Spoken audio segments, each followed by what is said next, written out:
en las cartas a Timoteo, el apóstol Pablo le transmite a este joven pastor los lineamientos y advertencias para conducir responsablemente la obra que Dios le había encomendado. Estas cartas podemos decir que son una especie de manuales de liderazgo para la organización y la administración correcta de la iglesia cristiana.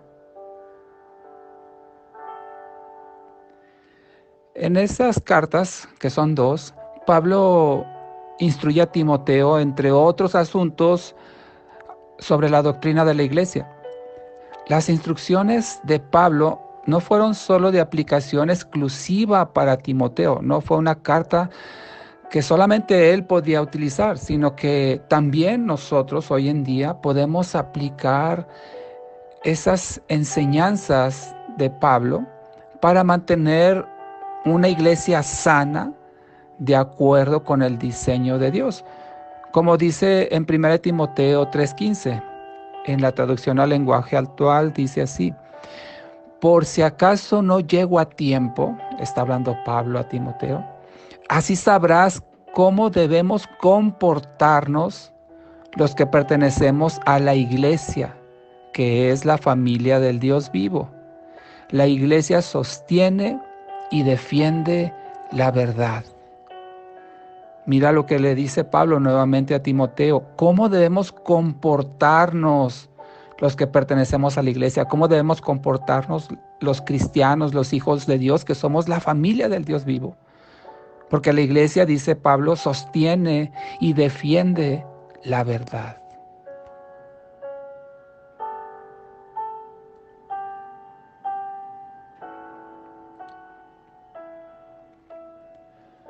Estas cartas de Pablo a Timoteo no solo están dirigidas al liderazgo de la iglesia, sino también para cada creyente, como acabamos de leer, ¿verdad? Que dice cómo debemos comportarnos los miembros, los congregantes de una iglesia. Así es que está dirigida también a todo creyente, es decir, a cada congregante de una iglesia cristiana.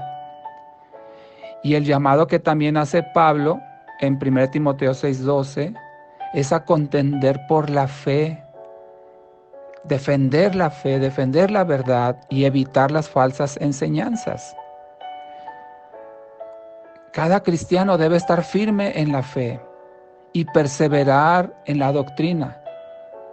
Como dice, ya lo comenté, 1 Timoteo 6:12, dice: pelea la buena batalla de la fe, echa mano de la vida eterna a la cual fuiste llamado y confesaste la buena confesión delante de muchos testigos.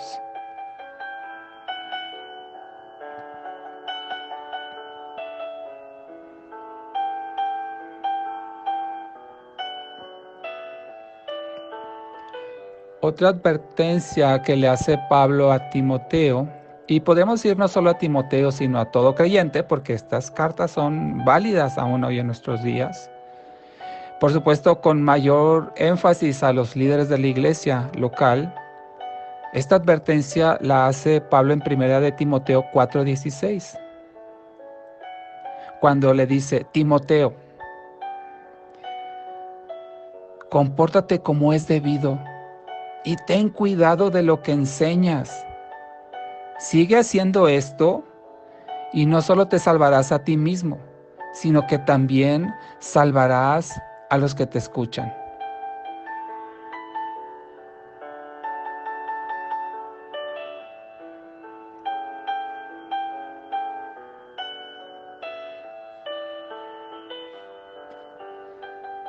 Así que las cartas a Timoteo podemos resumir que contienen instrucciones muy valiosas para la iglesia, para el gobierno de la iglesia local, para la enseñanza de la iglesia, para la práctica de la iglesia, etc.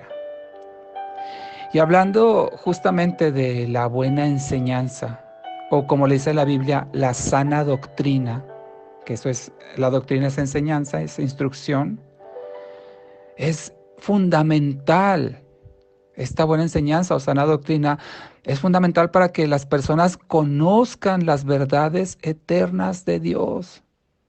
No solo produce la sana doctrina un sano crecimiento y la madurez espiritual, sino que también sirve como guía para conducir a las personas a la salvación que Dios concede por su gracia. Porque así le dijo Pablo a Timoteo: ten cuidado de lo que enseñas. Si se enseña algo indebido en una iglesia, eso no va a producir algo bueno en la persona.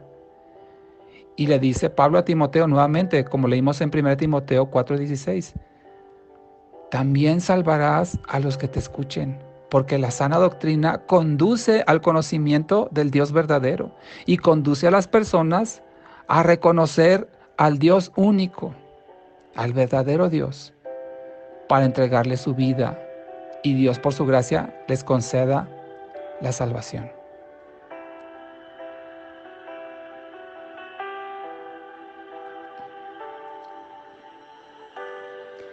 La mala enseñanza, o llamarle la mala doctrina, no produce los frutos espirituales que el cristiano debería mostrar en la práctica de su vida diaria, es decir, en el buen testimonio. Una mala enseñanza o mala doctrina no produce buen testimonio.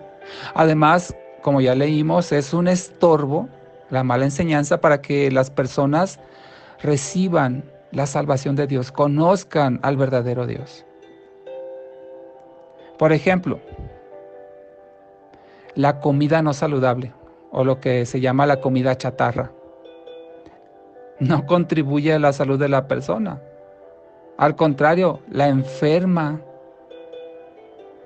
Así también la doctrina que no es saludable, la enseñanza que no es buena, va a producir una vida espiritual no saludable, lo cual lleva a un cristianismo no saludable, un cristianismo enfermo, débil. Eso produce la mala enseñanza.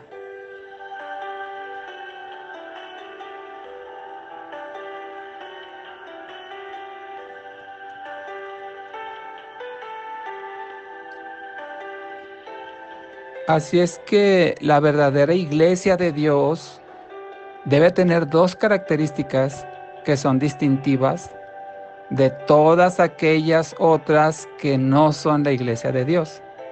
Y estas características son que la verdadera iglesia de Dios es cristiana y es bíblica. Cristo, es decir, Dios, y la Biblia deben ser los fundamentos. Debe ser prácticamente el todo.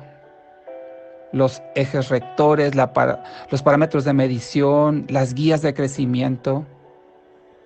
Cristo, que es Dios, y la Biblia debe ser la aspiración de todo cristiano.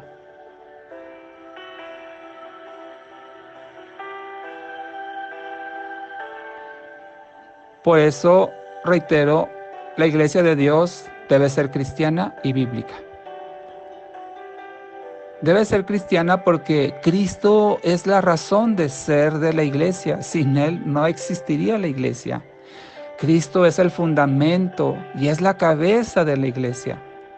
Y gracias a su muerte para salvar al hombre, las personas ahora podemos formar parte de la familia de Dios, que es su iglesia. Por eso dice 1 Timoteo 2:5, porque hay un solo Dios y un solo mediador entre Dios y los hombres, Jesucristo hombre. Y justamente por eso se llama iglesia cristiana, porque está conformada por los seguidores de Cristo.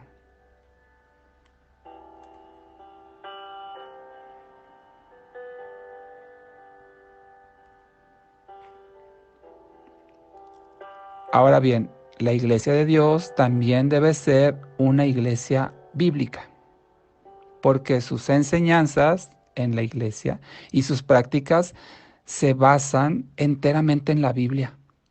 La Iglesia sustenta su enseñanza y su práctica en la interpretación correcta de las Sagradas Escrituras. Como lo dice 2 Timoteo 3, versículos 16 al 17. Dice: toda la Escritura es inspirada por Dios y es útil para la enseñanza, para la reprensión, para la corrección, para la instrucción en justicia, a fin de que el hombre de Dios sea perfecto, enteramente capacitado para toda buena obra. Así es que la Biblia debe ser el contenido de cada sermón que se predica en la iglesia. Debe ser el contenido de cada estudio, de cada enseñanza de la iglesia. La Biblia debe reflejarse en cada canto, en cada oración, en cada actividad que realice la iglesia. Por eso, nuevamente, la iglesia de Dios debe ser cristiana y bíblica.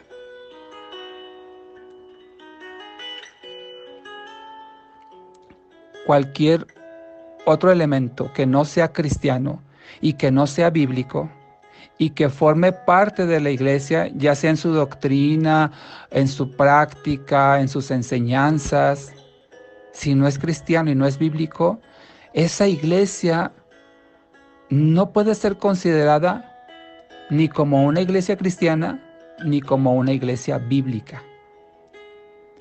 Y si una iglesia no es cristiana y no es bíblica, entonces no es la verdadera iglesia de Dios por la cual Él regresará, como lo dice Juan 14:3.